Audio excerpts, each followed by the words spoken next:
This Wednesday sees the return of a midfield maestro, a generational talent, a player with the ability to change a game in the blink of an eye, a match winner, a Premier League legend. And we'll also probably see Jack Grealish return for the first time since joining Man City in the summer. Awkward. This is Talk of the Trinity.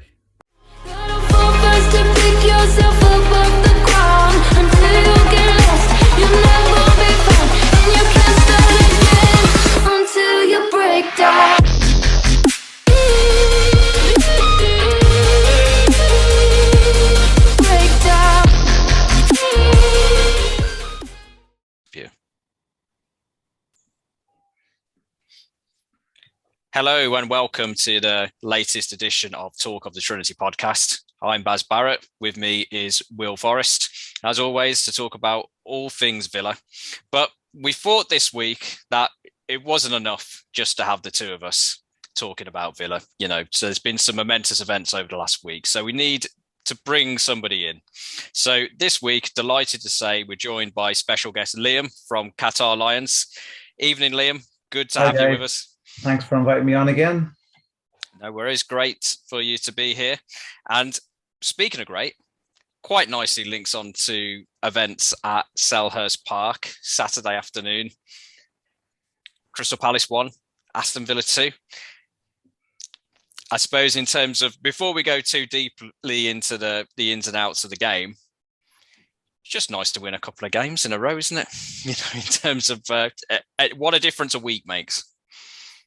Yeah, absolutely. And I think, even on Twitter, which can be a bit of a cesspit sometimes, I think the atmosphere is definitely a positive one. I think people are starting to see what Gerrard is kind of bringing to it. Even the most nostalgic person and kind of person who loves Smith the most is seeing what Gerrard is bringing to the table. And as you said, the two wins have all of a sudden made things look a little bit brighter. People are starting to look up the table as opposed to looking at who's coming behind us. And I think there'll be a bit of confidence going into these three big games that we've got coming up. And I actually fancy us to grab a couple of points out of them. Yeah, it's certainly important to get some momentum on the board ahead of as you say, the big three games coming up against City, Leicester and Liverpool. So moving kind of a bit more in depth into the game, in terms of, mentioned Gerrard, 2 games here, beginning to imprint his ideas on the Villa team. In the build-up to the game, Will, I know you were mentioning on our Twitter page at Talk Trinity, the way that Gerrard was setting up in terms of it looked like kind of inverted wingers in a 4-3-3 formation, kind of what we would associate with Gerrard at his time in Rangers. What did you see during the game in terms of that tactical setup, and in terms of, were there any surprises for you, both in terms of how we set up and also in the lineup as well? Or did it transpire how you thought it would? To be honest with you, the setup of the 4-3-3 with the inverted wingers didn't come as a surprise at all. I think that's the formation that we're going to see going forward, and that he obviously wants to instill his philosophy and his style of play on the team. I know he mentioned in his press conference that he wants to play possession-based football, yet I think we've only had about 30% over the last 2 games. So it's something to work on, obviously, and it's something that will come. But we look a lot more confident on the ball. Players like Nakamba look like they're happy to play a ball forward rather than just to the side and keeping it sort of restricted. Kashi and Target are getting forward. Though in regards to the lineup itself, yes, very surprised to see Bailey start, to be honest with you. Just because of fitness more than anything else. I think it was only a matter of time before he does start and he does get 90 minutes because he's only had that once for us before. Didn't expect it to come so soon.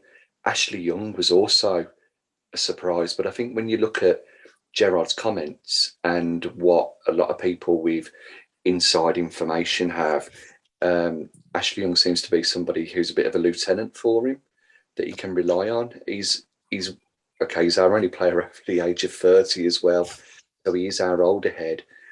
But it just seemed like the right team to play against Palace because Young offers you that protection as well, doesn't he, on the left-hand side, that Matty Target probably could do with. You know, he pulled it off. It was a masterstroke. Brilliant 11 and brilliant game plan, really. Well, yeah, he was offering that much protection to Matt Target. The Target was able to get up the field and score. I mean, in terms of, I know Palace have their difficulties, shall we say, in terms of defending set pieces. I think they've conceded the most in the league now. I think we were number 10 or something like that. But in terms of Ashley Young in the team, we've talked about him previously, maybe playing left back, and now he's higher up the field on the left wing, as you mentioned yesterday. What are your thoughts about seeing Ashley Young in the team, Liam? In terms of a bit of a surprise, maybe, but is he doing well enough for you to have kind of, I say, a long-term future at that position, but certainly for the rest of the season? Would you be happy to see him there, or is this just a stopgap whilst Gerrard gets up to speed with what he's got? Yeah, I think it's a bit of a stopgap for now, but it was absolutely the right man to be on the field at the time. I think you've hit the nail on the head in the sense that he is the sensible head around the team. We don't have a lot of leaders on that team that maybe have the experience of how to organise and how Gerrard wants that. So it's almost like he's become Gerrard's voice on the field. You know, you know, when you think about our midfield, I wouldn't be trusting McGinn or Ramsey or Nakamba to be organising players and where they need to go. And I think you're right. In regards to the left side, it was offering Target that protection, but it also allowed him to get forward on their kind of the side of the defence that kind of probably would have been a little bit slower and there to be got at. And I think probably the idea behind Bailey being on the right was to try and keep Mitchell kind of a little bit pinned back in, but that didn't really seem to pull off. But no, I think Ashley Young was a great man to have in the field. I think he probably stayed on the field maybe 10 or 15 minutes longer than he needed to be. And I think a change was probably needed, but you know what you're going to get with him. He's going to fight for every ball. He's going to, you know, rally the troops, and he's going to be the guy who's probably our most dangerous set piece taker on the pitch at the moment. And you can see it was his cross that came in for Target. He's whipping that ball into the dangerous area. We've not really seen enough of Bailey's deliveries. You know, I think I'm sure we all kind of put our hands up in our head over the length of time it took him to take a set piece in the first half, and the outcome of what that was. But yeah, no, I think Ashley Young is going to be is going to have a key role this year. And in terms of mentioning, in terms of substitutions, and there was a cameo, shall we say, from Douglas Luiz when he came on, and well, I'd say the phrase lucky in terms of obviously that red card being rescinded. But do you think it was lucky? Do you think it was a red card offence in the first place and VAR got it right? Or do you think it could have gone, you know, either way? Yeah, I think Luiz has put himself in a position where he doesn't need to be. And we've said that so many times about Luiz. He's so rash with things, and he dives in areas that you know, it doesn't require it. And we can see how, you know, when we played against teams like Southampton, how that was punished, where he was conceding fouls and you know, in that 25-yard range. And I think he doesn't need to go in. He doesn't need to be rash. He doesn't need to be kind of shown to be that keen in the middle of the park. And I know maybe Gerrard has said he needs to bring that intensity, but there wasn't a need for him to go in like that. I think he's lucky in the sense that there was no contact. I think if he gets any sort of contact in the leg, it's going to be a red card. And I think that could have been the turn of the game if that had been a red card, because we were under a little bit of pressure. We were a little bit camped. And I think if we had went down a man, I think we would have, you know, we would have found it very difficult to see the game out. So, definitely a turning point in the game. But I think Luiz is a good sub to have there, because you don't necessarily have to have him playing as a defensive midfielder, because Nakamba's given you that option of breaking things up. The idea of Luiz is getting him on the ball, getting us forward up the field, as well as kind of offering what he can in that kind of centre mid number 6 kind of role. So, what about you, Will? Right decision for VAR to overturn it? I think Liam's spot on, to be honest with you. I think any proper contact on that player and it's a red card, and you're not going to argue he's suspended for 3 matches then, so he's a lucky boy, really. You could argue, if you're a Palace fan, that he went over the top of the ball. However, you know, I don't think it was it wasn't a dangerous lunge at the end of the day. He's putting his foot forward. He managed, it seemed, to slow himself down enough to just like backflip the geezer over the top of him, WWE, if you like. And And I think Douglas Luiz would have been a big loss if he had been sent off, because of what Liam says. He's very much a centre midfielder who can play anywhere at the moment. We know he can do that defensive midfield role. He's a bit different to Nakamba because he's more of a deep line playmaker. He can spot a pass, but he's also done great in the box-to-box role when we played that 5-3-2 formation. So, you know, I think us and he are very fortunate. Yeah, I mean, it was obviously that was the most high-profile moment for Douglas Luiz, but there was another moment caught by the cameras where I think Douglas Luiz lost possession on the halfway line, and Gerrard was seen just shaking his head slowly in Luiz's direction. So it's going to be an interesting dynamic between Gerrard and Luiz, I think, moving forward, because as you mentioned, Liam, Luiz obviously has all the skills and tricks in his locker. It's just those rash moments that we've come to not know and love, but expect, I think, really, in terms of his time. And the rumour mill in talks in respect of a move to Roma and Luiz potentially wishing to go to those foreign shores. So I think it'll be interesting to see in terms of how that relationship develops over the next few weeks, because I think we all agree when Luiz is on form, then he's in that starting 11 comfortably and keep the lunges at a minimum, and it'll be good news for everybody. Another player who also came on as sub, who didn't start the game, Buendia, came on with 5 minutes to go. Bit of a slow start, shall we say, to his Villa career. And I think in terms of the way Gerrard wanted to set up against Palace, it was, and evidenced by the result, it ended up being the right call in terms of the selection. Where do you see Buendia fitting in the Gerrard 4-3-3? Do you see him fitting in at all in terms of a starting 11 player, or is Saturday, whereby coming off the bench, he'd probably be hoping for longer than 5 minutes, is that going to be the medium-term future for Buendia at Villa under Gerrard? Yeah, I think Bundy's got a lot of work to do. One of the stats I think that was interesting when he came from Norwich was about how much pressing he did off the front. Now, if he can do that, that he'll definitely be in Gerrard's plans. But I think Gerrard is going to want him working hard the other way as well. I think, you know, he only was on for a short period of time, and there was lots of occasions where he was reluctant to kind of chase back, especially when the play was coming down their right hand side. I think he was looking to get on the front foot, so that if we ever were there to counter, he was the first man that was going to be on the ball. But we couldn't really afford to have those guys coming in numbers. But you can see from the goal what Buendia can offer you. He had that kind of little cheeky reverse pass that wasn't expected. He linked up really well with El Ghazi for the goal. And we've seen flashes of Buendia, and I think it will work for him. But I think for a lot of guys, it's how quick they can get up to Gerrard's mentality. He's just not going to accept anything than less than 100%. And we saw that when he was in his first couple of weeks with Rangers, about how high he demanded the intensity to be. And anyone that didn't get to that standard was, you know, very, very quickly shipped out.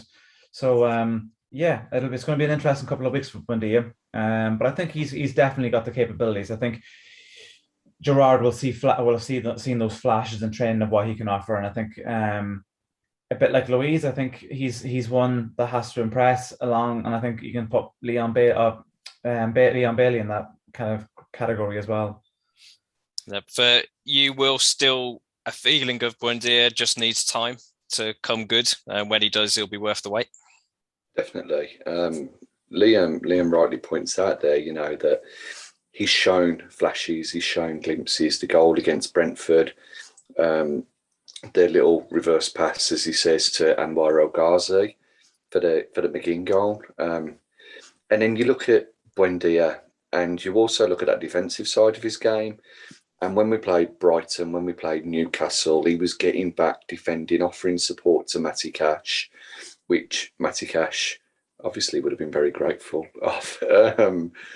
But he reminds me in many ways, and I said this on Twitter the other day, of a Stan Petrov. you remember, I think we discussed this as well, Baz, before.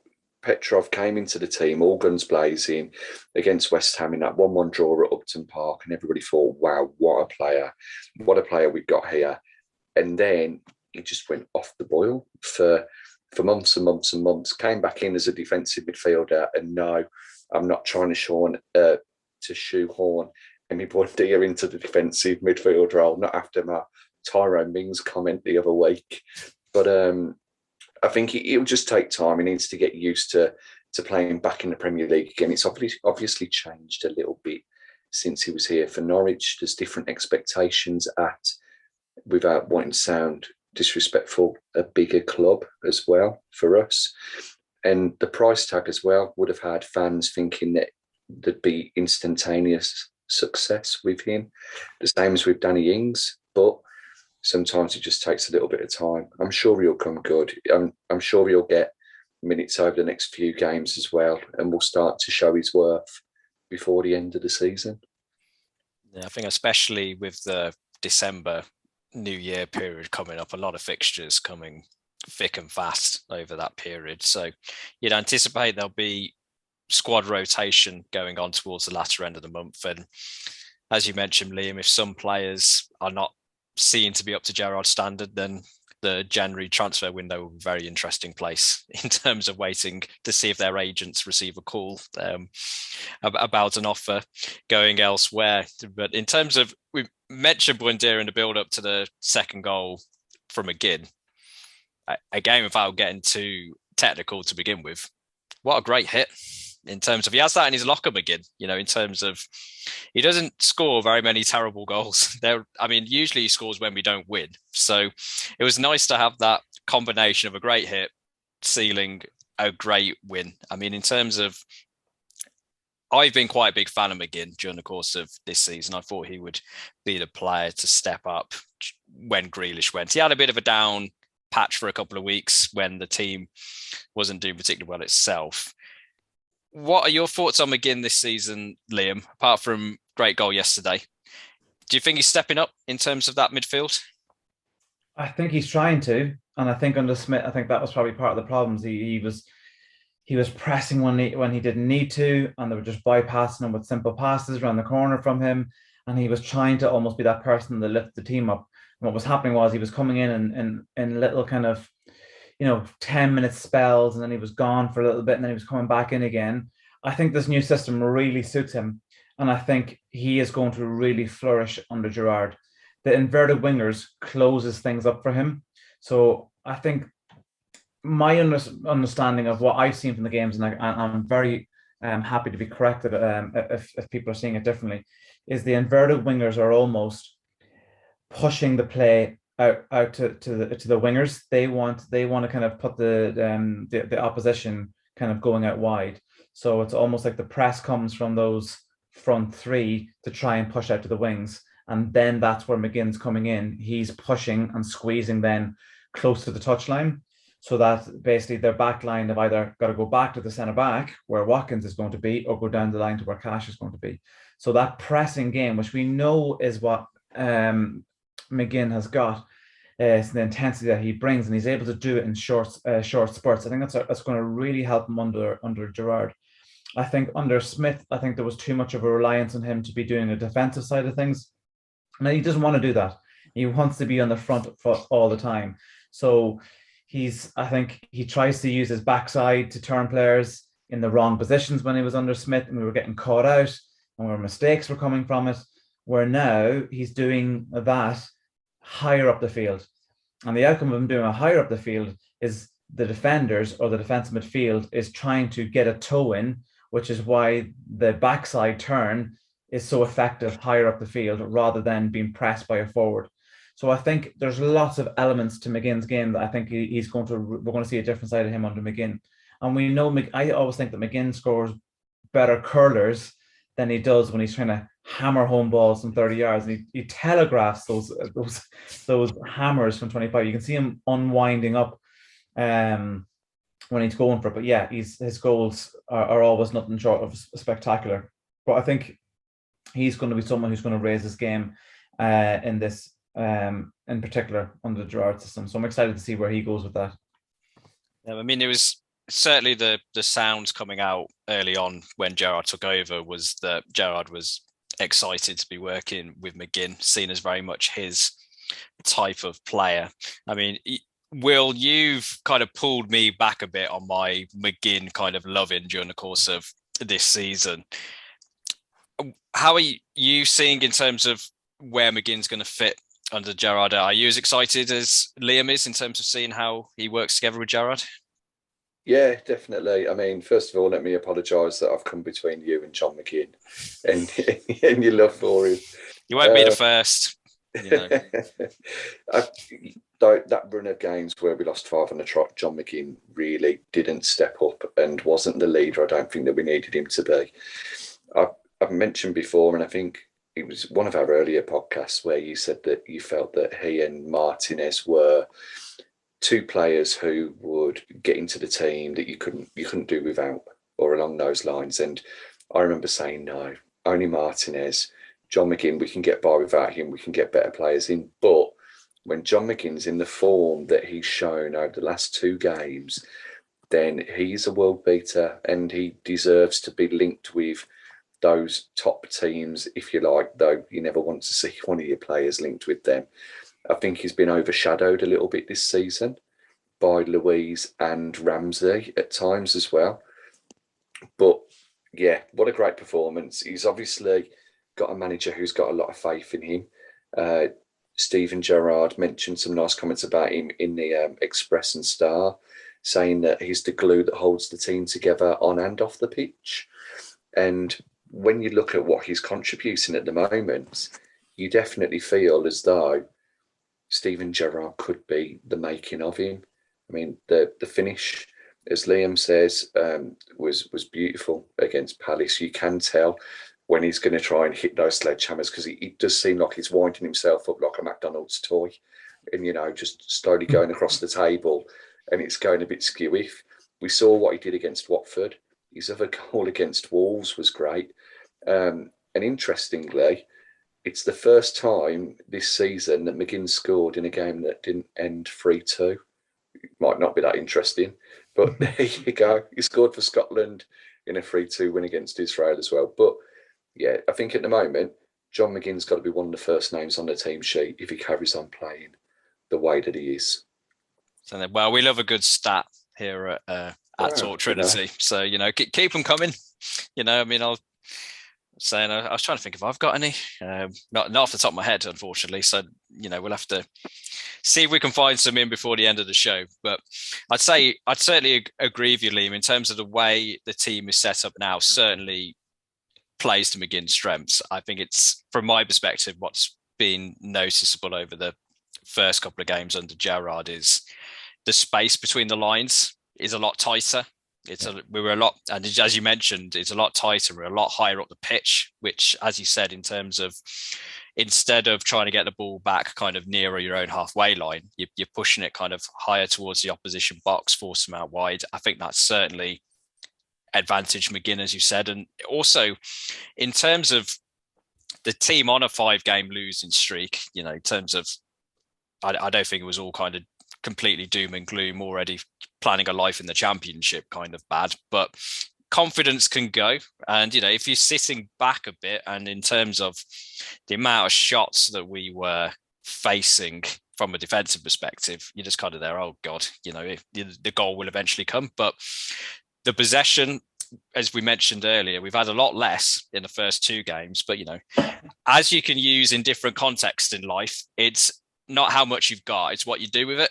And I think in terms of, for both games, with probably 30-35% of the ball, we've had a lot more of the better chances in the game, both against Brighton and against Palace, linked to, as you said, we're letting the opposition have the ball in areas which can't hurt us, really. And, we're going to get it back high up where we need to, and we can get that ball in good areas to create better chances. So looking fairly optimistic, I'd say, in terms of, funnily enough, 2 wins is going to do that even to me. But, I think in terms of, considering it's only been a couple of weeks, the Gerrard effect is beginning to take shape, and quite noticeably so.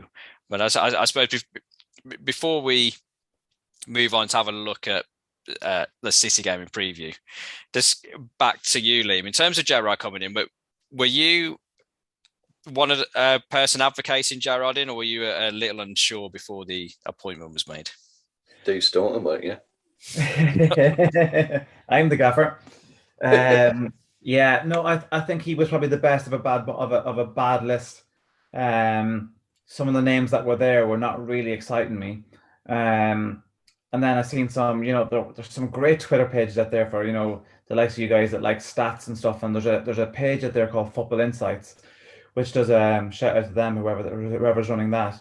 And they were breaking down basically the style of play that Gerrard plays and how it's very similar to the Liverpool style with the kind of inverted wingers in the front three and how it was going to suit Villa's system.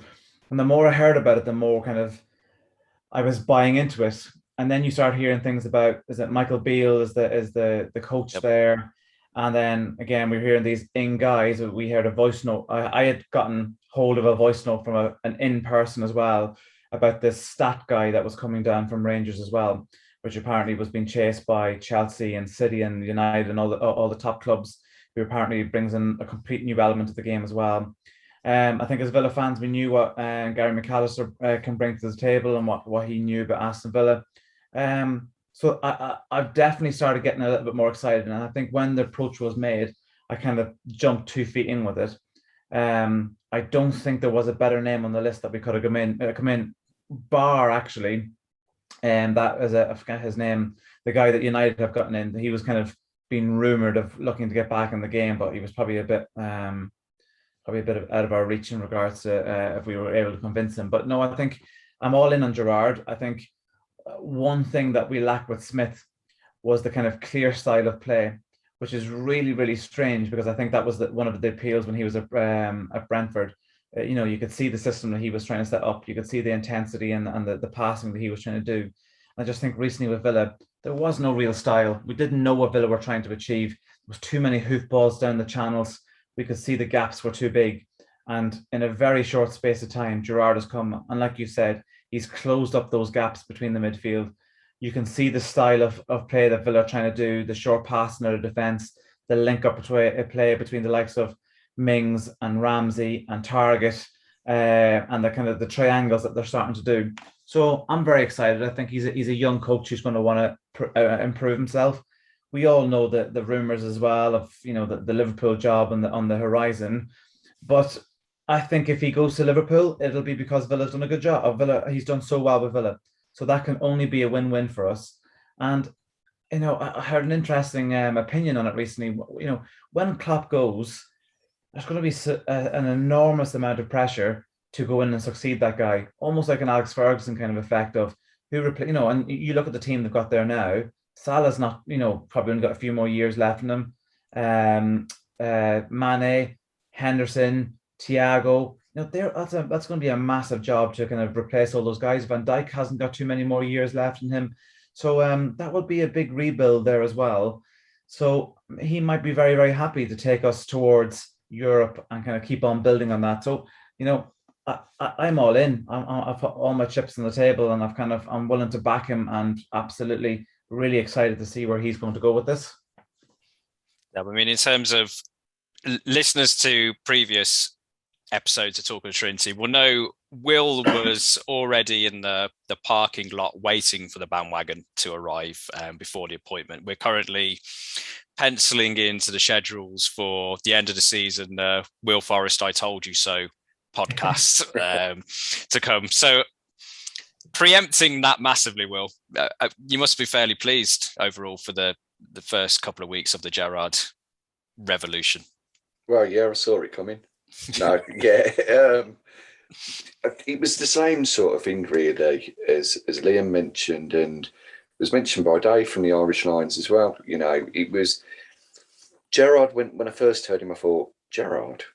And then you do a little bit of research into him, and you see the way that he set Rangers up and how he's implemented that over the 3 years that he was there, the way he got them playing, how it was very similar to Liverpool, how he didn't do a Lampard. He didn't do a Sol Campbell. He didn't do a Dwight York, even, in regards to coaching. He went and did the youth team for Liverpool to stay out of the public view, master his craft, have a look to see which staff he wanted to bring along on the ride with him. Went to Rangers, did very well up there, and then it's come down to us and has been very successful in those first 2 games. To think, looking at other stats, that I think it's only like 15 shots combined that we've had against us in the last 2 games. Whereas when you compare that to previous games under Smith, we were having, Emi Martinez was having a lot more work to do. He did start to lose his way a little bit, Smith did. I think the only real time that we played like a Smith football team was behind closed doors when we had Grealish in the team. We were pushing up the top end of the league to 8th and whatnot, and we were high pressing. Obviously, it didn't work out in the end, unfortunately. Gerrard's the next step. He seems to be the bloke who can take us to where we want to go to. He's an elite athlete, and from everything that he's saying, he seems to come across like an elite coach as well. It's very early days to say that. Obviously, he's no Pep or Klopp just yet, but he's showing all the right signs. And I think that, as many people have said, if he does go to Liverpool, then it can only mean that he's done a very good job for us. And interestingly, I never thought about the Salah, Mane, Van Dijk, Henderson, situation of how they are allowed to get older. They don't defy age. If Gerrard did go there, does he want to start again? Or will he be happy? I've said this before, will he be happy thinking, I've had 3 years here at the Villa, I've got them into Europe, I now want to carry on pushing on and get them into the Champions League? Why can't he be someone who wants to stay loyal to the club at the end of the day? But I suppose only time will tell. But no, very happy. Great appointment. Yeah, I mean, it's always not the best idea to be the next man. And David Moyes can attest to that, amongst others. But linking us tenuously on to the fact that Gerrard is obviously the next man along because of events that have happened in the past involving Dean Smith, and a huge element of Dean Smith's time at Villa, and arguably a huge reason why Dean Smith is no longer in the position as Villa manager, is inextricably linked to Jack Grealish. And at time of recording, it's not entirely clear whether Grealish is going to be fit for the game on Wednesday night. But on the assumption that he is, or even if he isn't, well, I'd say if he isn't fit, they might be in the stand. But based on recent rumours that our lawyers have advised us we're not allowed to talk about, he may be doing other things instead if he's not playing football. But the prodigal son comes home potentially on Wednesday night at Villa Park. The visit of Man City. Looking forward to this one, Liam? Grealish aside?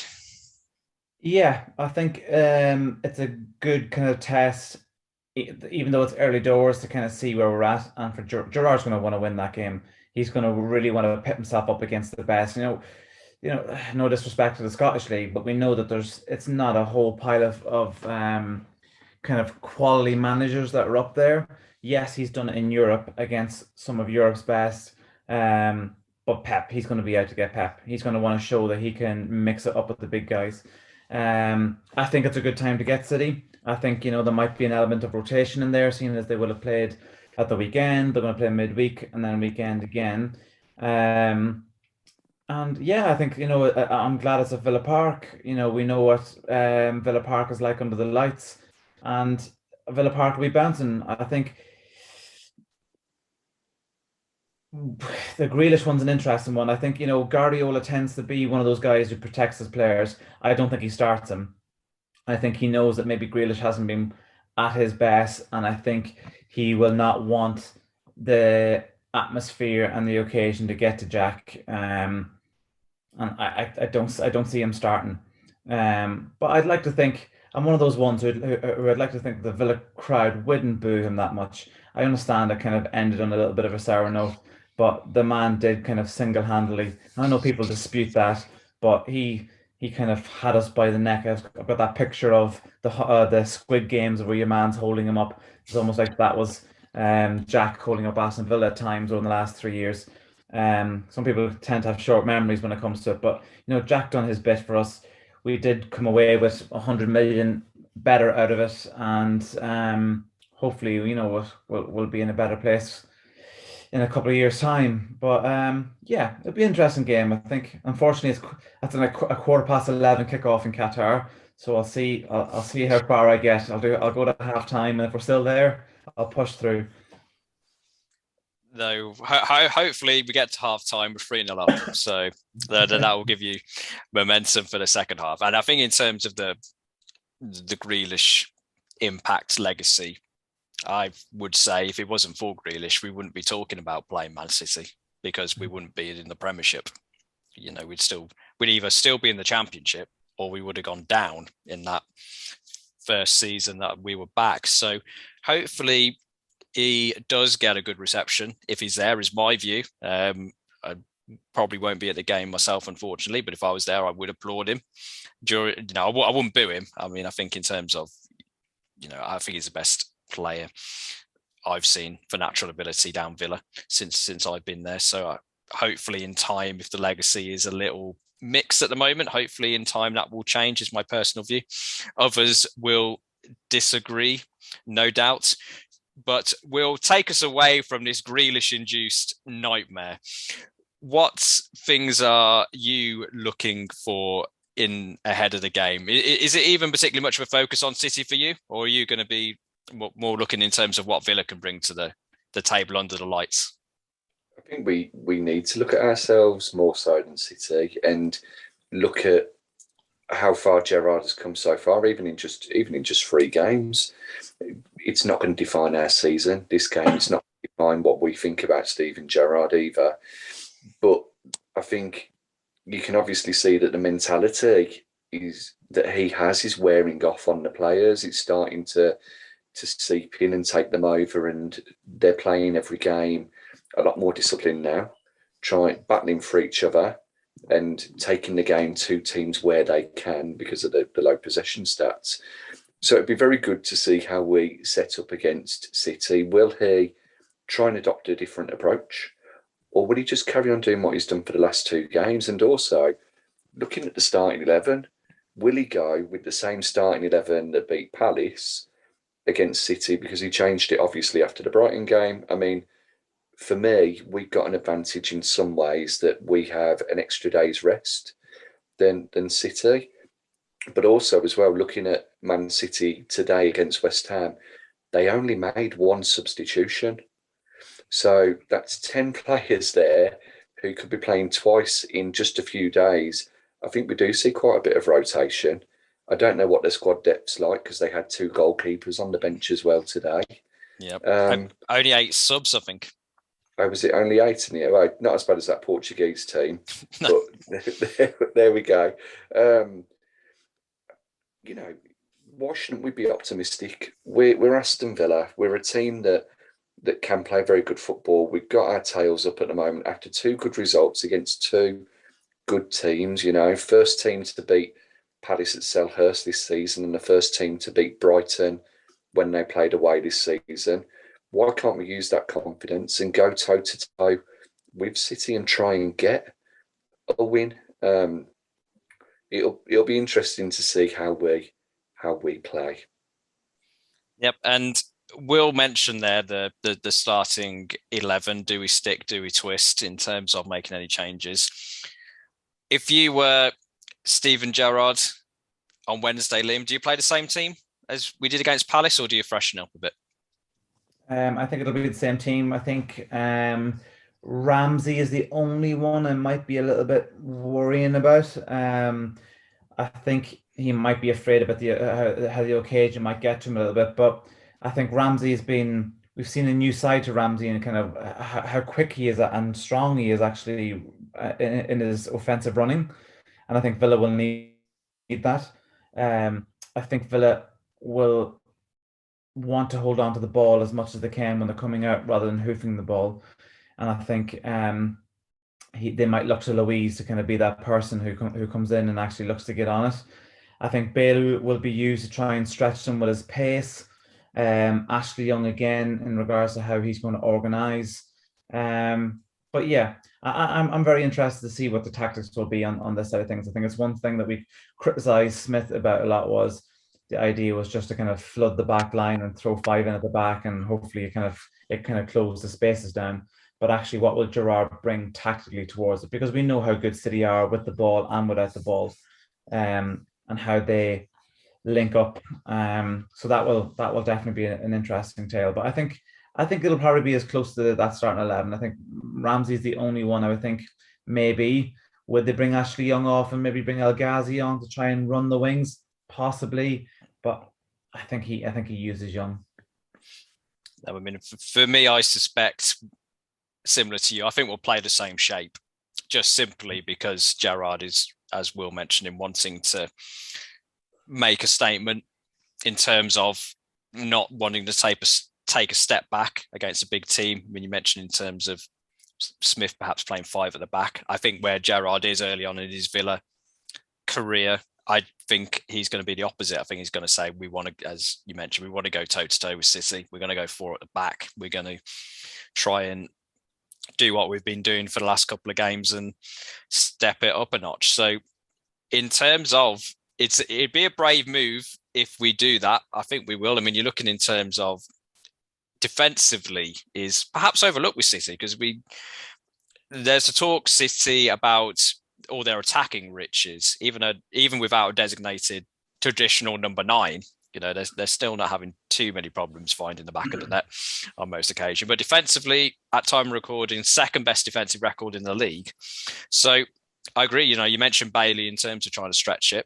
I think we are going to need that little bit of creativity, a little bit of something different if we are going to do something apart from sit back, take a lot of pressure and try and hit on the break, you know, kind of with a one-off kind of move.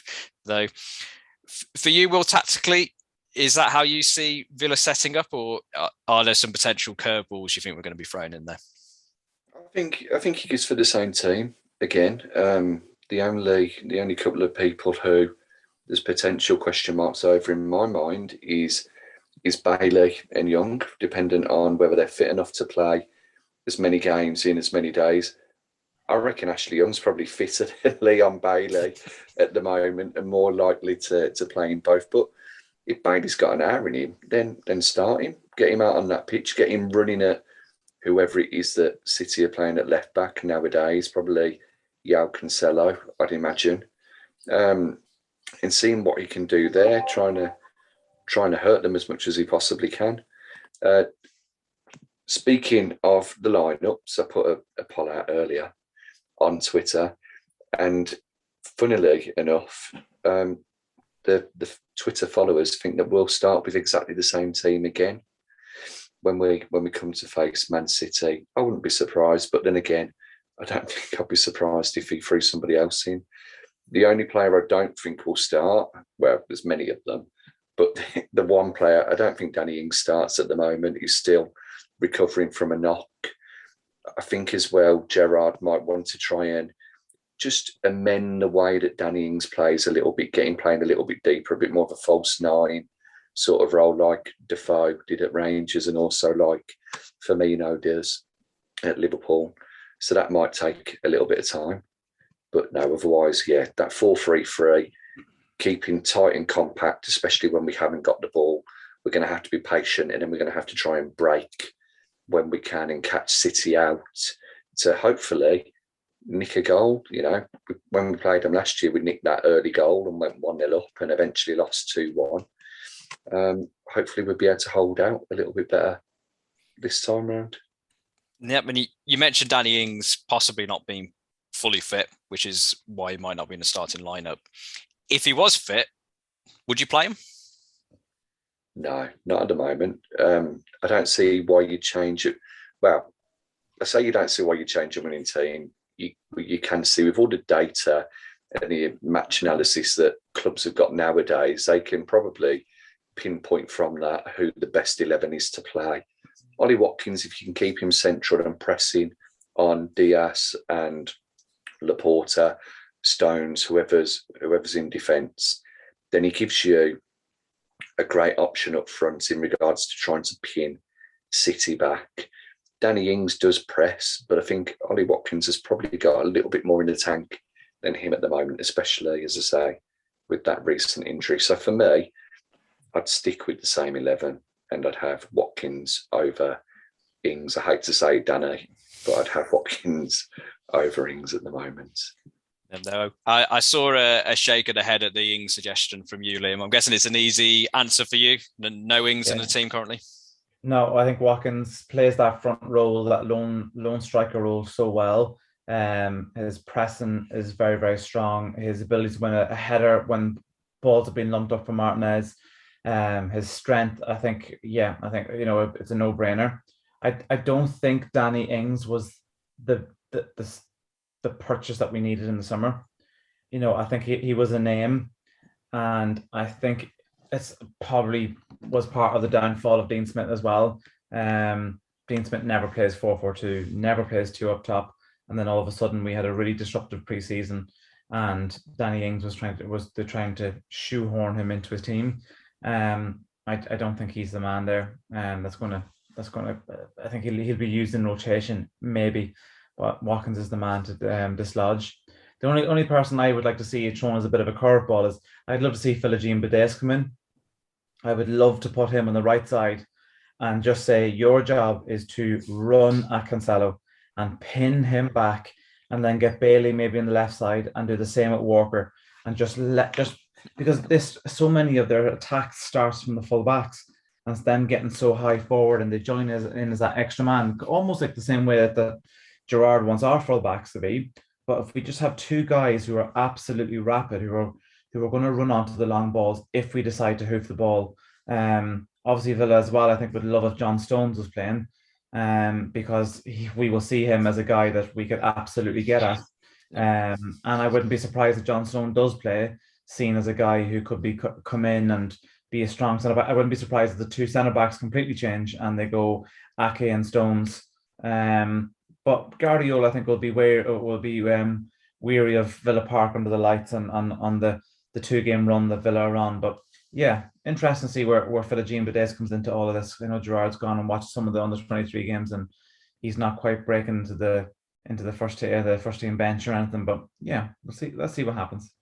No, I mean it'd certainly be a no fear pick, and that's what you'd be expecting from him in terms of just, as you said, just get out and run. And we'll talk about tactics kind of after the game's finished, and we've seen how much of the proverbials you've put up the City back line. And I think just coming back to Danny Ings quickly in terms of how he's done at Villa this season. I mean, it has been a consistent source of discussion from Villa fans so far. And when me and Will have been speaking to fans of other clubs when they've come on from time to time, and we've asked them which Villa player would they have in their team, pretty much all of them have said, oh, you got a great deal for Danny Ings, came so quickly out of nowhere. If we would have known, we would have been in for him. And that perhaps could be the explaining factor for, as you mentioned, in terms of playing up top with Watkins in a 2. I think there were doubts that it would work. Hasn't really worked when it did. I think potentially there was, because there was no expectation of Danny Ings being available for the price that he was, or even available at all, that when somehow the agent made the noise to Villa that he was available, it was just that gut reaction of, oh God, Danny Ings, he's very good in terms of when he's fit, in terms of the goal scoring record, especially with Southampton over the last couple of seasons, just of, yeah, I mean, well, why wouldn't you have him? And then you've got him at the club and you're like, oh dear, you got to try and fit him into your team. And, and that explains the issues that we've been having so far. I mean, fitness hasn't helped. Hopefully when he is fit, we will see the best of him. But, will that be enough for Gerrard by that point, depending on how well things have done for Villa? during that time. And speaking of how well Villa have done or are going to do, brings us nicely to prediction time in terms of the game against Man City on Wednesday night. I think we're all expecting a difficult game. I mean, not putting words in anyone's mouths, but I'll be surprised if anyone's saying 5-0 Villa here. But in terms of score predictions, coming to you first, Liam, how do you see this one panning out? You sure Will doesn't want to take this one first? No. I think we'll be tight. But I think around 65-70 is probably where Villa are going to struggle. I think Ashley Young will struggle with legs. Bailey will struggle with legs. Ramsey will struggle with legs. Target will struggle with legs. And I think it's hard to see. Now, we do know that they are reluctant to bring on subs, but they've still got guys there, even young guys, who are playing under Guardiola for a while and will know what's expected. I'm going to be trying to be a realist. I think it'll be a 2-0 loss, but I think we will hold a good account of ourselves up until 65-70 minutes. And before coming to you, Will, for your prediction, I know you've put out on the Twitter page at Talk Trinity some potential outcome score lines for the game. How are the fans voting? How do they see the game going? They the 4 options I put down Villa win, I put down score draw, I put down goalless draw, and I put down City victory. City victory came out on top, 45%. It was obviously all Man City fans who voted for that one, who'd infiltrated hashtag ABFC hashtag. Surprisingly, 26% in second position is Villa win. 23% is score draw, and 6% have gone for goalless. So, majority of people there, 25 or so people, just under, have gone for an away win, which you'd probably expect them to go for, really. So, are you in that camp as well, Will, or are you in the non-Man City camp, the more optimistic Villa camp? Mate, 5-0 Villa, Danny Ings. Yeah. Heard it here first. Get down the bookies. I'll be honest with you. I'm optimistic for every game, rightly or wrongly. I've got these lovely glasses on my bedside table that have just got a lovely rose tint to them. For me, I'm not quietly optimistic because I'm on a podcast, but I'm optimistic nonetheless.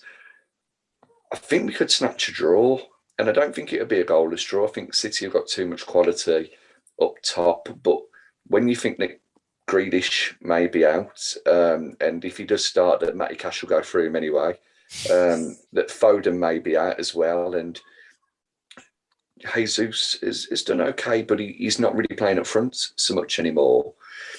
I think we could get a draw. I think it'll probably be us taking a lead and Man City pegging us back as the game goes on because of the abundance of talent that they'll have on their bench, including both goalkeepers potentially. I'm going to go for a 2-2. I would say 1-1, but I can see Man City scoring 2. I hope that we can get 2 as well. And I think that if we can get a draw, we can get a reasonable result, say a 2-1 or a 3-2. If it was that we were defeated, that it would still give us confidence going into that Leicester match afterwards. I don't think we're going to get absolutely rolled over by Man City. I think we've got a little bit too much about us. Famous last words. Yeah, I think certainly you don't win a match in the stands, but I think the atmosphere is certainly going to be rocking on Wednesday night, and I think kind of as intimidating as it can be for an away team to come to Villa Park, I think it'll be out in full display. Well, depending on whether the local train service is back up to scratch by then and people can actually get to the ground. But I think we'll give a good. I agree with you, Will. I think we'll give a good account of ourselves. Certainly, I think we're going to cause a few problems, land a few blows, but in terms of the final results, I think it will be an away win. I think we'll score. I'd say 2-1 City. I mean, I think it. If I was going to guess the order of goals, I think City will score first. We'll equalise, and City will hit us near the end of the game. Maybe, as Liam mentioned, when the tired legs kind of begin to come to the fore. But I think it's going to be a sign of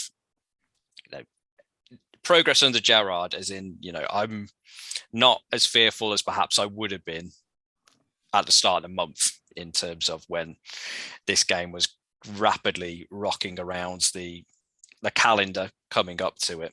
So, and also on the plus side, when I predict Villa to win, we often lose. So, in terms of that, at least I've avoided that potential banana skin / blame game that'll be thrown my way.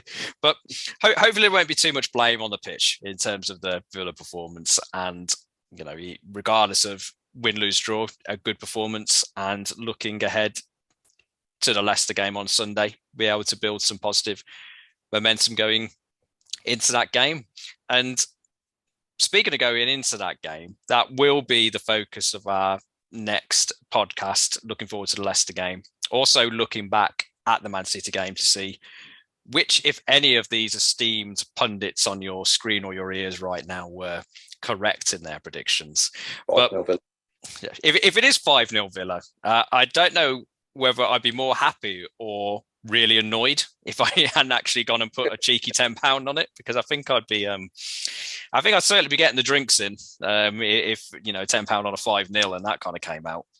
But regardless of whether you have the riches in terms of the money in your wallet, you do have the riches of having listened to this podcast if you've made it all the way to the end. So thank you very much to Liam for joining us this evening. Thank you for having me. Great to have you on. And I suppose just in terms of, obviously you're over there with the Qatar Lions, how are things going over the Qatar Lions at the moment?